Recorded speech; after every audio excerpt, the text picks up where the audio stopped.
नमस्कार, मैं हूं राम बच्चन और आप देख रहे हैं बच्चन बिहारी यूट्यूब चैनल। दोस्तों, जैसे जैसे बिहार का चुनाव नज़दीक आ रहा है, वैसे वैसे बिहारी की लाचारी बढ़ती जा रही है। अब बिहारी की लाचारी क्या है, इस पे भी बात करेंगे। लेकिन 2025 के नवंबर तक बिहार में चुनाव होने वाला है और जैसे जैसे चुनाव आ रहा है, लोगों के अंदर कन्फ्यूजन बढ़ता जा रहा है। कन्फ्यूजन इस बात का है कि हम जाए तो जाए, किस ओर जाए। अभी फिलहाल में दिल्ली में चुनाव हुआ था, तो दिल्ली में 3 मुख्य पार्टियाँ थी, बीजेपी, आम आदमी पार्टी और कांग्रेस। खुला विकल्प था दिल्ली के लोगों के पास कि आपको किसके साथ जाना है। ये 3 आपके पास ऑप्शन है, 3 में से आपके को किसके पास जाना है, खुला विकल्प था। लेकिन बिहार में कोई भी विकल्प नहीं है लोगों के पास। बिहार में ना तो बीजेपी है, ना तो कांग्रेस है, ना जेडीयू है, ना आरजेडी है। कोई विकल्प नहीं है, खुला विकल्प कोई नहीं है कि एक पार्टी है और एक पार्टी के छत्र छाया में पूरा बिहार चलेगा, तो एक पार्टी के साथ हम सवाल जवाब कर सकते हैं। ऐसा कोई व्यवस्था नहीं है यहाँ पे। बिल्कुल ही विकल्पहीनता है यहाँ पे। विकल्पहीनता कैसे हुआ ये भी बताएंगे आपको। लेकिन समझने वाली बात है कि जनता आखिर जाए किधर तो जाए। अब यहाँ पे पार्टी के बजाय गठबंधन आ गया। आपको एनडीए के साथ जाना है कि इंडिया के साथ जाना है, एनडीए के साथ जाना है कि इंडिया के साथ जाना है। अब इसमें भी क्या है कि एनडीए कब इंडिया बन जाएगा और इंडिया कब एनडीए बन जाएगा, ये भी समस्या है।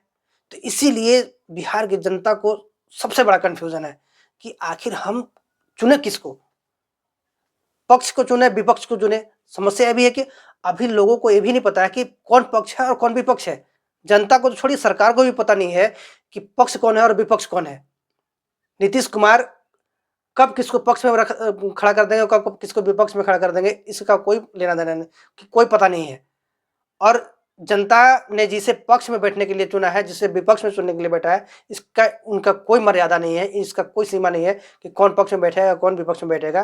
मतलब चुनावी गठबंधन के बाद भी, चुनावी गठबंधन में अगर आप किसी को दे भी देते हैं कि हमने एनडीए को दिया या हमने इंडिया को दिया कि चलो इंडिया ही 5 साल सरकार चलाएगी, लेकिन यहाँ भी कंफ्यूजन है लोगों को कि 5 साल तक अगर जिस गठबंधन को हमने दिया है सरकार चलाने के लिए, वो चला पाएगी कि नहीं चला पाएगी।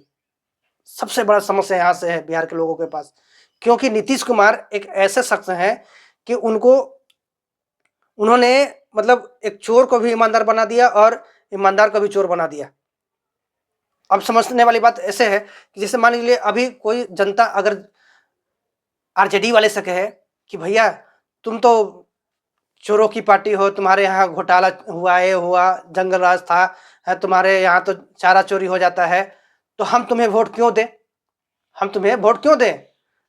तो उधर से आरजेडी वाले क्या कहेंगे, भैया अगर हम चोर थे तो आपके मुख्यमंत्री हमारे साथ क्यों थे, आपके ईमानदार मुख्यमंत्री, आपके सुशासन वाले मुख्यमंत्री हमारे साथ क्यों आए। अगर हम चोर होते तो हमारे साथ तो नहीं आते। जनता जस्ट बैकफायर हुआ उधर से। जनता के पास जवाब, जनता को जवाब मिला क्या कि अगर हम चोर थे तो आपके ईमानदार मुख्यमंत्री हमारे साथ क्या कर रहे थे, यानी हम ईमानदार हैं। अगर वही सवाल बीजेपी वालों से कर दो कि भैया आप तो बड़ी सांप्रदायिक पार्टी है, आप हिंदू मुस्लिम कहते रहते हैं, आपको वोट क्यों दे। बीजेपी वाले भी तन के कहेंगे अगर हम सांप्रदायिक होते, हिंदू मुस्लिम करते होते तो आपके सेकुलर मुख्यमंत्री हमारे साथ क्यों होते, यानी हम सेकुलर हैं, हम बिल्कुल हिंदू मुस्लिम नहीं करते हैं। तो जनता सवाल करे तो किससे करे, ना तो पक्ष से सवाल कर सकती है ना तो विपक्ष से सवाल कर सकती है। जनता जाए किधर, जनता के दिमाग में होगा कंफ्यूजन कि हम जाए किधर, लाचारी है। अब किसको वोट दे, इसको दे कि उसको दे, किसी को दोगे एक ही बनेगा। अगर बिहार की जनता बदलाव करना चाहती भी है तो उनके साथ लाचारी क्या है। आप आरजेडी को चुनना चाहते हैं तब पर भी मुख्यमंत्री नीतीश कुमार, बीजेपी को चुनना चाहते हैं तब पर भी मुख्यमंत्री नीतीश कुमार। तो आप कैसे, जनता कैसे मतलब डिसाइड करे, जनता कैसे डिसाइड करे कि हम किस ओर जाएं।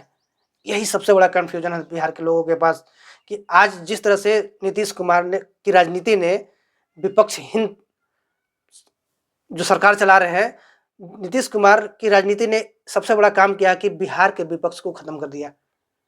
बिहार के विपक्ष को बिल्कुल खत्म कर दिया। क्यों, क्योंकि पता नहीं कब विपक्ष सरकार में आ जाए और सरकार विपक्ष में चले जाए, इस बात का कोई पता ही नहीं चलता है। सबने पारी पारी से सबने बांट बांट के खाया। बिहार को विकास के नाम पे आरजेडी भी खाई, बीजेपी भी खाई और जेडीयू भी खाई और कांग्रेस भी खाई। सबने खाया, बिहार के विकास के नाम पे सबने खाया, लेकिन बिहार के विकास की बात किसी ने नहीं किया। तो अब जनता इस बात से कंफ्यूज है कि हम तो करें तो क्या करें, अब क्या करें, हम इसके आगे कहाँ जाए। तो एक चीज और है, नीतीश कुमार ने जनता को मतलब सरकार को विपक्षहीन नहीं बनाया, जनता को एक साथ उन्होंने विकल्पहीन भी बना दिया। जनता को कैसे विकल्पहीन कर दिया? आप जनता के मन में है कि मैं फल्ला पार्टी को वोट दूंगा, नीतीश कुमार हंस रहे हैं, अरे तुम किसी भी पार्टी को वोट दो, सरकार तो हम ही बनाएंगे। मतलब आप अगर बदलाव करना चाहते भी है ना, तो आप बदलाव नहीं कर सकते, आपके पास कोई विकल्प नहीं है।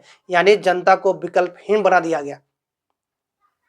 तो जनता विकल्पहीन भी है, सरकार विपक्ष विहीन भी है, और जनता किस ओर जाए इस बात का कंफ्यूजन भी है।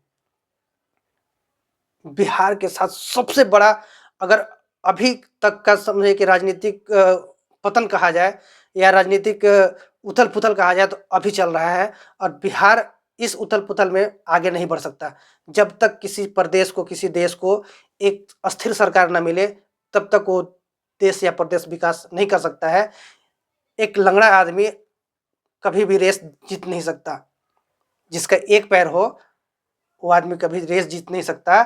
और यही वजह है कि बिहार के पिछड़ेपन का एक पॉइंट भी हो सकता है, मतलब बिहार का पिछड़ेपन का तो बहुत सारे कारण है, लेकिन एक कारण यह भी है कि बिहार में हमेशा अस्थिर सरकार रही है। सरकार यहाँ पे ज़्यादा से ज़्यादा दिमाग सरकार बनाए रखने पर, सरकार बनाने पर जोर दिया जाता है। बिहार के विकास पर कभी भी जोर नहीं दिया जाता। कभी भी आप सुनेंगे नीतीश कुमार पलटी मारने वाले हैं, नीतीश कुमार पलटी मारने वाले हैं। अरे भैया, नीतीश कुमार को ही बिहार बना दिया गया है, बाकी लोग तो कुछ है ही नहीं। बाकी लोग तो सिर्फ वोट देने वाले वो है, स्टाम्प। आप आइए और वोट दीजिए, बाकी आपका कोई रोल नहीं है। आपने जिस भावना के साथ सरकार बनाया था, या सरकार में जिसको रखा था या विपक्ष में जिसको रखा था, उस भावना का कोई कदर नहीं होगा।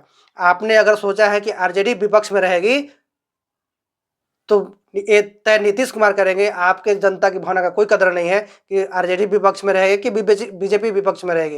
ये तय करने वाले नीतीश कुमार। मतलब नीतीश कुमार ने इतना बिहार के लोगों के भावनाओं के साथ खेला और बिहार की राजनीति को इस तरह से गंदा कर दिया कि आज के डेट में बिहार की जनता बिल्कुल कंफ्यूज हो चुकी है कि हम करें तो क्या, जाए तो जाए किधर।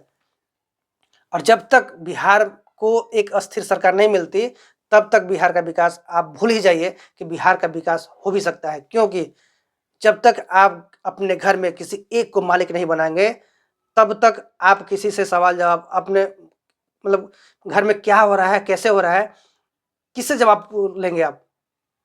अगर घर में आपने सबको मालिक बना दिया है, तो सब तू मैं करेंगे कि मैंने किया, मैंने किया, मैंने किया, मैंने किया।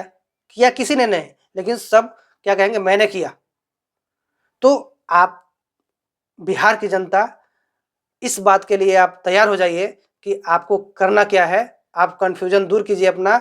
और अगर आप बिहार से हैं, इस वीडियो को देख रहे हैं, तो कमेंट करके जरूर बताइए कि बिहार की जनता को अभी क्या करना चाहिए। उनके पास ऐसा कौन सा विकल्प है जिस ओर वो जा सकते हैं और बिहार के विकास को लगातार 5 साल तक दौड़ा सकते हैं। ऐसा कौन सा विकल्प है, जरूर बताइएगा। क्योंकि बिहार के पिछड़ेपन की कहानी आपने हजारों सुना है, लेकिन बिहार के विकास की कहानी कब सुनेंगे, हमको भी पता नहीं है, आपको भी पता नहीं है। कब बिहार एक विकासशील, मतलब विकसित तो छोड़ दीजिए, विकासशील भी बन जाए तो बहुत काफ़ी है। तो जिस तरह से बिहार की जनता आज कंफ्यूज है, मुझे नहीं लगता कि देश के कोई और राज्य में इस तरह से जनता कंफ्यूज होगी कि मुझे किसकी सरकार चुननी है। लेकिन बिहार की राजनीति को नीतीश कुमार ने इतना विकल्पहीन, विपक्षहीन बना दिया कि आज जनता के पास कोई विकल्प नहीं रहा नीतीश कुमार को चुनने के सिवाय, या फिर किसी और पार्टी को चुनने के सिवाय। क्योंकि अगर आप आरजेडी को भी चुन लेते हैं ना, तो नीतीश कुमार ऐसे खेल खेलेंगे कि पता चलेगा कि नीतीश कुमार पहुंच गए आरजेडी के साथ सरकार में। आपने अगर बीजेपी को भी चुन लिया ना तो नीतीश कुमार ऐसे करेंगे कि बीजेपी के साथ सरकार में पहुंच गए। तो अगर आप बिहार से हैं या भारत से भी हैं तो जरूर कमेंट करके बताइएगा कि हम बिहारियों को इस चुनाव में क्या करना चाहिए, हमारे पास क्या विकल्प है। एक बार कमेंट जरूर कीजिएगा। आगे आने वाले वीडियो में हम बताएंगे कि बिहार के लोगों के पास क्या विकल्प है, जरूर बताऊंगा। तो मिलते हैं अगले वीडियो में, तब तक के लिए नमस्कार। मिलते हैं अगले वीडियो में। कमेंट करना बिल्कुल ना भूलिएगा, क्योंकि ये बिहार और बिहारियों का सवाल है और बिहार तभी आगे बढ़ेगा जब बिहार के पास अच्छा खासा विकल्प होगा, और वो विकल्प आप लोग जरूर बताइएगा। मिलते हैं, नमस्कार।